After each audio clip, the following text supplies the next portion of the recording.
Well, hi, good morning. Hey, thanks for joining me here in my shop. Yeah, I'm going to carry on with this radio, which has been out of my shop for almost a week now while I run a bunch of small things through here. So it's been a week since I did anything on this, and I know I'm still posting the videos from this radio, and I'm just kind of catching up on the posting to where I am here in my shop. So I'm going to get this guy all set back up, and we're going to carry on as soon as I can remember what it was I was going to do with it. Okay, so I think what I want to try next is to fiddle around with the IF alignment of the radio, both the AM and the FM side.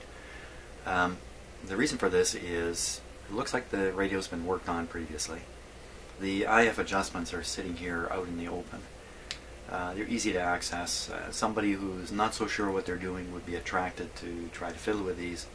Something along the lines of what I'm thinking about doing, except I think I'm pretty careful about getting myself into trouble. Now, in an earlier video, for some reason I mumbled about all the holes in the side of the can here, and it's funny, sometimes when I'm watching my own videos a day or two after I've done the work, I'm getting them ready for posting, I'll hear what I'm saying here in the shop and I'll say to myself, well, why the heck did I say that? Because I know better. So for instance, why are there so many adjustments here? Well, there's a separate set of AM coils in these cans and FM coils with their own adjustments. So the real question about these IF is which ones are the FM and which ones are the AM. And as a guess, to start with, I would guess these lower ones are the AM adjustment and these upper ones are the FM adjustment. So in fact, I don't have the schematic, but I'd have to guess these IF transformers are actually in series. And if you feed a 455 signal, 455 kilohertz signal at them, you know, the AM IF frequency, it will find its way through the AM coils, and the FM coils they're just so far from being resonant at that point, it's as if they're not there. And the opposite is true also when you are running FM and you've got 10.7, I assume it's 10.7 in this radio. Wow, that is an assumption. Well, let's continue with it. Assuming it's 10.7 and coming at these coils, then the 10.7 will find the resonant FM coils and ignore the AM coils. They're all in series in here. So it's a really great way to utilize one IF tube and to kind of limit the amount of circuitry in the radio and make things a little bit more efficient from a manufacturing point of view. So that's what I'm going to try, and I'm going to start with AM. AM is just so much easier to fool around with and straighten out after you've messed it up, whereas FM, not the same thing. In particular, the FM adjustments for discriminating, now is that the right word to use for the detector? I think so. And also for separating out stereo. Now there's no stereo in this radio. It has one speaker. There's no stereo decoding going on. But it will probably play, no, it's only got one speaker. I was going to say it would probably play stereo from a phonograph, but I don't think it would even do that with only one speaker here. So let's get to it. I'll get this guy set up so we can feed 455 through it somehow. Again, without the schematic, a little bit of guesswork. I guess I can just go on the grid of the mixer tube, which I believe is this one here, and shoot an IF signal through it at 455 kilohertz, and we'll see what comes out and try to figure out which of these for sure is the AM and the FM. I think it'll be quite easy to figure out at that point. Okay, so I think we're just about ready to go here. I've got the signal generator connected via this cable just to the antenna inputs, which isn't the best way to feed an IF signal into a radio, but it is a way, and often it works. You don't have to fiddle around underneath the radio, just feed it in the antenna and hope it somehow leaks its way all the way to the IF. So that's what I'm going to try first. And I have the output meter. This time it's connected not to an AVC voltage, but straight to the speaker. So I just want to I'm not interested in doing a really accurate job here. I just want to check two things, kind of which of these coils are AM and FM, and is there really a problem with the IF? If I twiddle it a bit, does it pick up right away because it's out of whack, or does it seem to be close? And that's going to help me understand the weakness in the radio. Is the weakness coming from, you know, bad IF alignment or something else? That's our objective. Now, first thing I want to do is take a good close look at all these adjustments, because just from looking in with my eye, things look a little odd. So let's take a closer look here. In fact, I'm going to put this on my big screen here so I can really see it. Okay, and I'm going to have to refocus up really close. So I'm sorry about that. Hang on one moment. Something I should have done before I hit record on my software here, but okay. That should do it. Okay, so this is the left one. So I can get my lighting just a wee bit better here. Okay, so I see right away this. Oh, lots of wax on it, eh? Okay, so these have not been fiddled with. I think that's what I can conclude right away. They are where they are. See, nobody could have turned that slug with that big hunk of wax sitting there. And this one, this looks a little odd. Let's look in here. It's tricky. I'm not getting the camera right in front of the light here to look in. Well, I think that's just a blob of wax. But where's the control? Is it way down there? I got the focus too tight here. Let me just fix that a bit. Let's try that.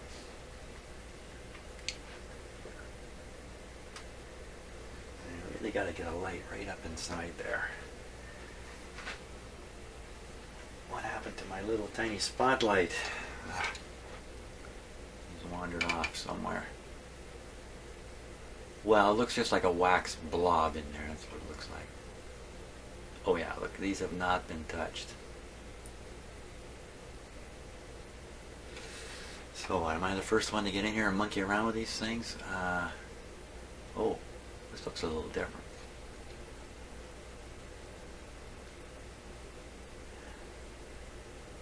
I still don't think anybody's fiddled with them.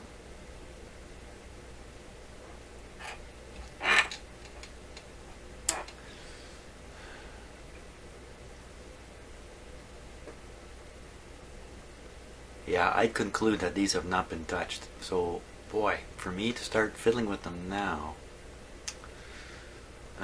it's not the wisest idea. Because what I was interested in is the weakness of the radio due to these things being fiddled out of place. And I think we can be pretty sure that's not the case. Doesn't mean these IFs are not in need of tuning. But what it almost certainly says is there's no serious alignment issue here. I think that's really what could be concluded. No serious alignment issue. Oh, I got all this equipment set up. I don't really want to fiddle with it. I should have looked at it more closely to begin with. Okay, well, now how else can we come at this problem? Wow, okay. What else could it be? The weak output. You know, if these have not been fiddled, then there's a good chance nothing has been fiddled with. Hey, here's some more controls worth looking at. Let's take a look at some more of these. So this is the FM can here. And it has various adjustments. There's one there. See, if somebody's monkeying around with the radio, then they're going to be inclined to fiddle with anything they can find or see. So that guy's pretty visible, but I don't know what to make of that. It looks like somebody stuck something in there and kind of swirled around the tool a little bit, but I don't know. There's all kinds of adjustments hidden down in these holes here, which are hidden from view. Chances are nobody touched. And the distortion problem is AM and FM. I know what I can do. Why don't we just settle the issue of is the distortion coming from the audio circuits, or is it coming from earlier in the radio? Since it's affecting, it seems to be the same problems affecting both AM and FM, it makes you a little suspicious that the shared circuits, which would be the audio, is really the source of the problem. Yeah, I really think I need to nail that down. So that means pumping in a nice audio signal. The easiest way to do that would be to figure out how to get it through the phono plug. One of these is a phono plug. And feed it in where the phono signal should go in. Yeah, I'm going to give that a try. False start here on the IF alignment. Okay, so I think what I'm going to have to use is my audio signal generator, which I switched on, and conveniently enough I have these wires actually connected to the speaker. I'm going to plug them into my signal generator and make sure there's a signal coming out of it before I go off doing things and there's nothing coming out here.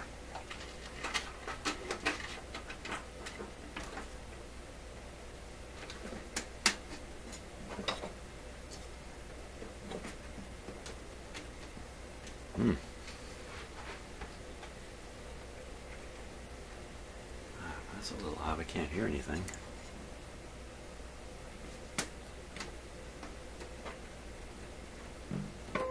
There we are. Good show. Ooh, you know what's good to test right now is the distortion coming from the speaker. Not terribly likely. It sounds fine already, but let's just check it.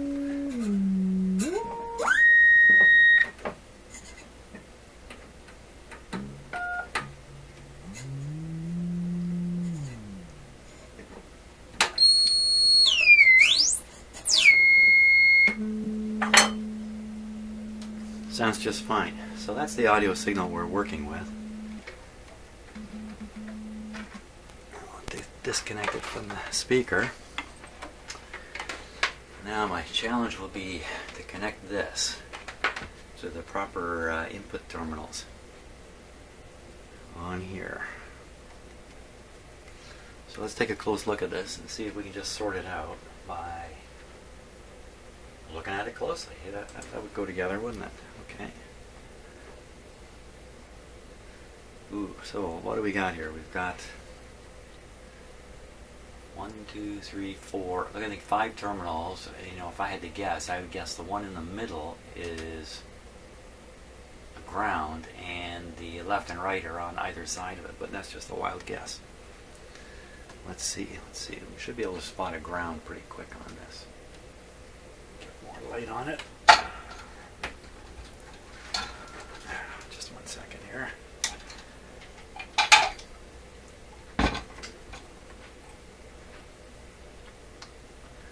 Okie doke. So there's obviously a busy ground terminal. Oh, here's a shielded wire. Aha! Shielded wire leaving this. So that's got to be the... Ooh, what's that mess there?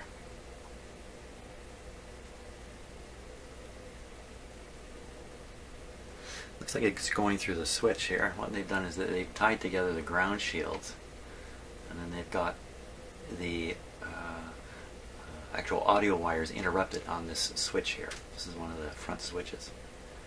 Well, that's what's going on there. So obviously we could connect here. I could even get ahead of the switch if I wanted to. That's interesting. Now there could be something interesting on one of these terminals when the radio's playing. The audio from the radio could end up on the open terminal here. But we'll connect up here. There's no use studying this any further. It's pretty obvious where the audio goes. All the rest of these resistors and stuff like that we can pretty much ignore. You shouldn't have any bearing on anything here. Okay, so we'll feed a signal into this shielded wire and see where it goes. And which terminal is that anyway? 1, 2, 3, 4. I only see 4 terminals on the back here. How does that work?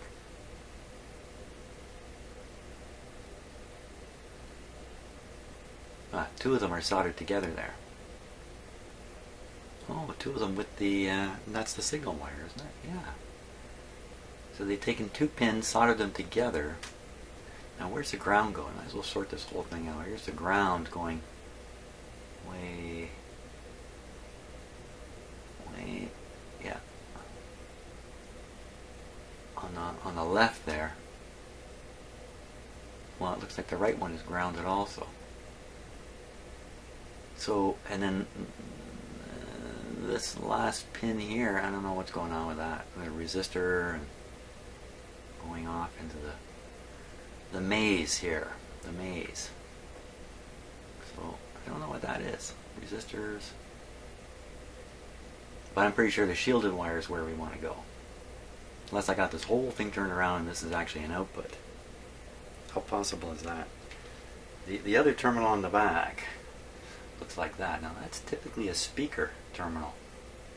It's a 2-wire polarized plug.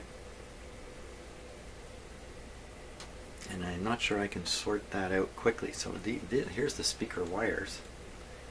Right here. Oh yeah, so the speaker wire goes right up.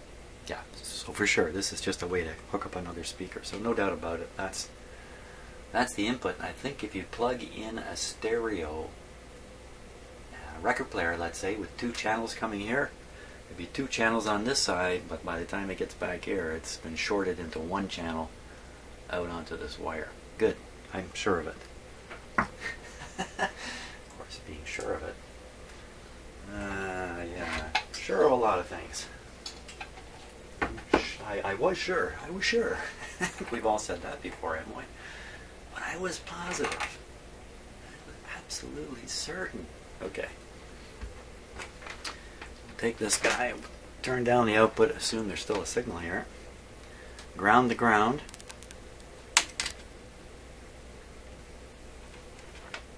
We'll put the audio into here.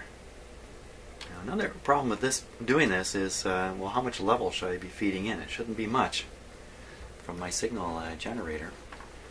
A little too much, I'm going to get distortion here. But I won't worry about that just now. Okay, we should set this onto a record player, which I believe is this setting right here. No, maybe it was this one.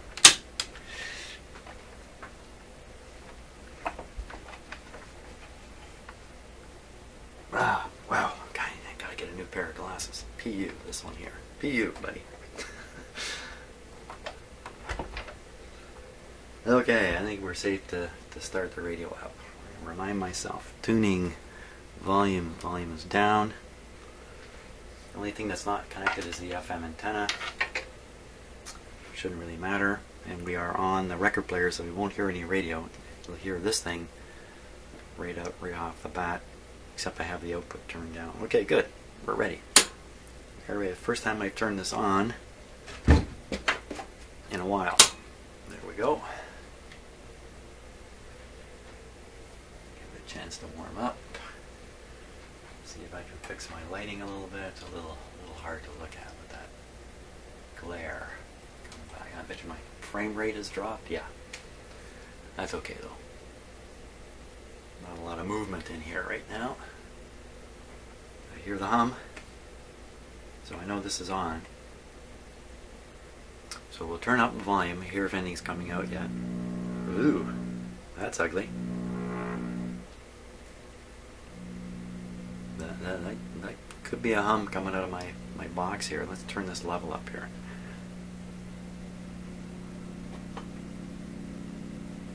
Ooh, ooh, ooh, ooh, ooh. Oh, we're way down a low, low, low.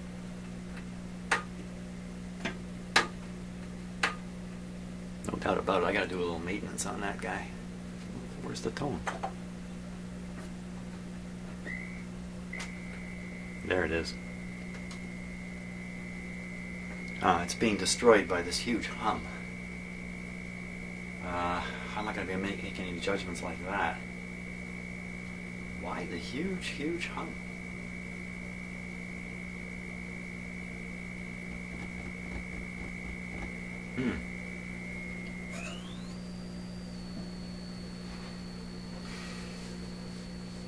Well, it's got to be from these connections.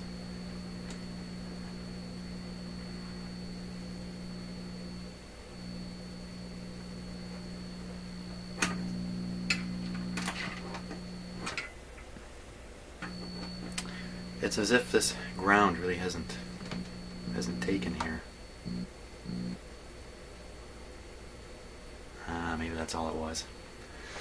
If you hook up some wires to your radio somehow, and rather than have them connected properly to your equipment, they're actually open circuited. They act like an antenna right away, and they're going to feed either hums from the AC system or radio noise or something like that. So anytime you're doing this and you get a hum like that, suspect a bad ground connection. Still bad. Could be my clip leads even. They didn't survive the trip from China very well. Okay, well, let's see. What does it sound like now? I know you're listening through a video and all that, but generally my experience is the sound of my videos is really, really good. So let's turn this down a little bit. In fact, even lower.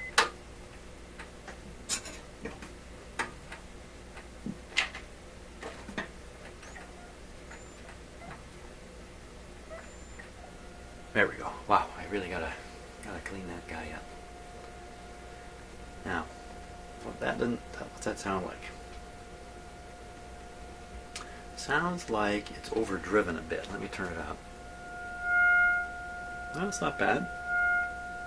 I'll keep it below this point here. And we'll change the input level up and down.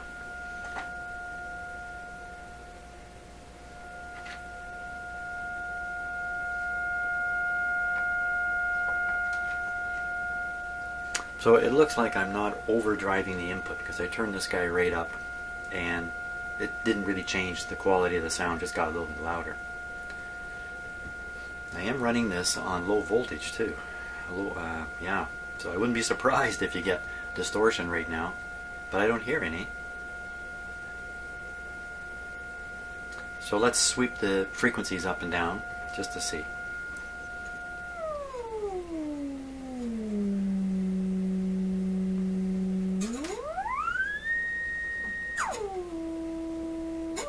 You know, it sounds really good actually.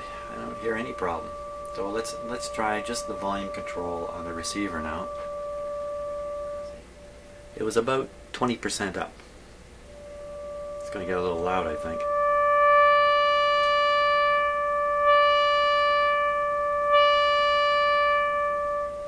So you can hear the distortion coming in, and what it sounds like is additional harmonics. If you play music, you can probably spot the sound of it, but you'll hear a sharper, buzzier element in the tone, and those are the higher harmonics beginning to come through. Right there.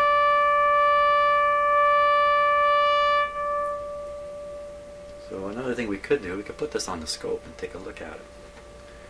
Why don't we do that? That sounds like fun. Just balls and balls of fun here. So I gotta find my connector, so I'll do that. I'll get that set up here. Okay, let's take a look at this on the scope. Now I do have a close-up camera on it, so I'll be able to get a good look at it here. There it is. Now, what you're seeing is a little different than what I'm seeing because of the camera's frame rate. So not a lot I can do about that. But I will speed up my display here a little bit. Here we are. Now this is, wow, again, you're seeing a few things there that are related to camera frame rate. Let's see if I can get this guy to trigger properly.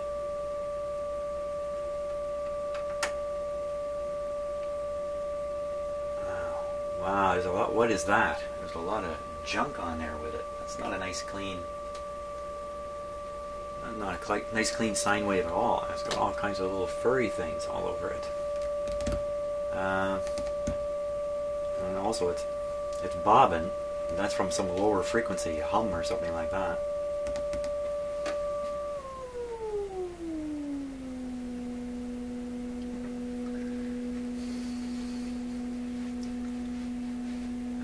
Let's see if I can clean it up with a camera control here and make it just a little more visible.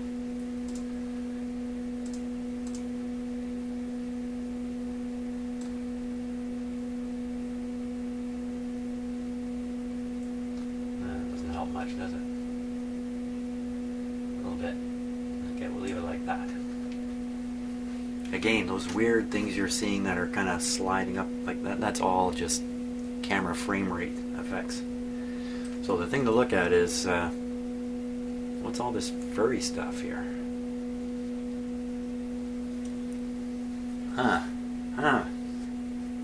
Okay, but what we really want to see, and you know, is that a nice balanced sine wave? Not at all, you know, not at all. It's sharp, dull, sharp, dull. There's already some distortion here. Could that be out of my signal generator? It's possible. We'll have to check it in a little bit, but I don't think so. Anytime I've looked at my signal generator, it's produced a nice sine wave. So let's sweep all the frequencies here and see what.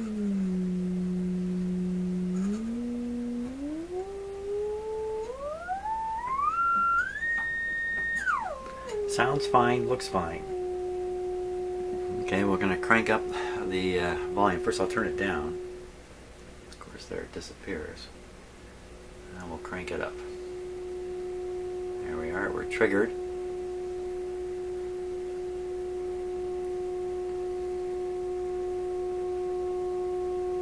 Just going up and up and up. Oh! Very clear on the scope what it is you're hearing. So if you watch the scope, let me just make it just a wee bit smaller here. There we go. As I turn it up, I mean, you can already tell it's distorted by its shape. But watch what happens as I get it even higher.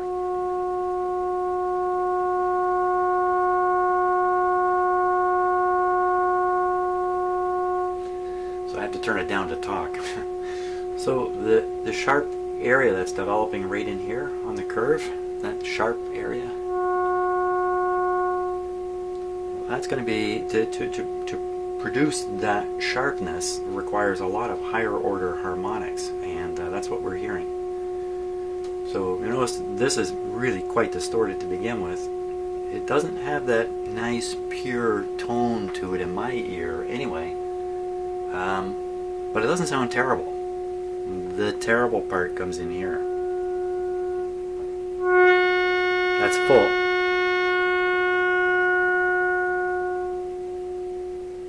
And we'll go down. Now, it's hard to tell looking at this whether the same distorted signal's there with the sharper peak and a larger valley. But it sure looks that way to me. So what do we got here? We got a couple things happening. One is we got this all the time distortion going on. It's not terribly annoying. And then on a higher volume levels, we get this, well, we get this.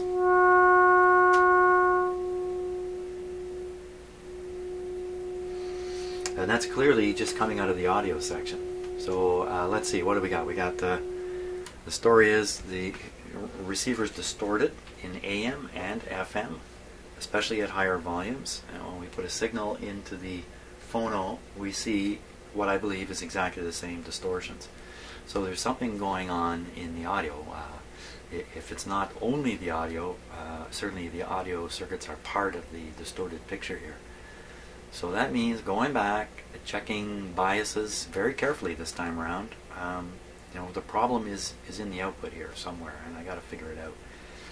Those kind of non-linear effects that you see, harmonics showing up, and that my understanding is they are not going to come because of bad resistors or bad capacitors directly.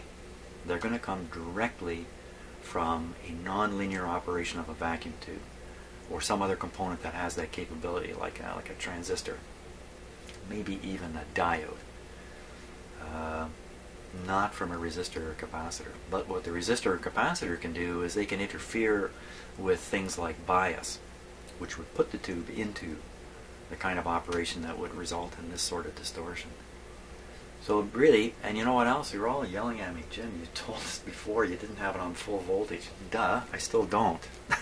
Hey, thanks for reminding me. I will now put this onto full voltage here, and we'll see what happens to it. So let me get a little bit on the screen there. Okay, I'll keep it in the not too distorted zone down there. And we'll just Flip it up. What do you think's going to happen when I flip it up? Well, I don't know. I can't hear you. I have to speak up. But listen to me anyway. I think this is just going to get a little bigger. I don't think it's going to be any different. Let's see.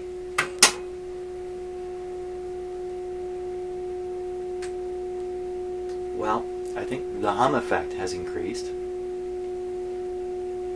And that's with that extra capacitor in there too. So the hum effect has increased. I can hear the hum a little more actually. The audio doesn't look distorted other than it's wobbling around there. Well, let's stick it up on, I'll increase the volume here. This is going to really get loud, unfortunately.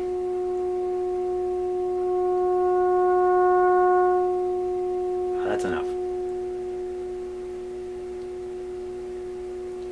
So we see the same style of distortions. Now what if I bring it up close to the distorted area, right there, and then I turn the input signal.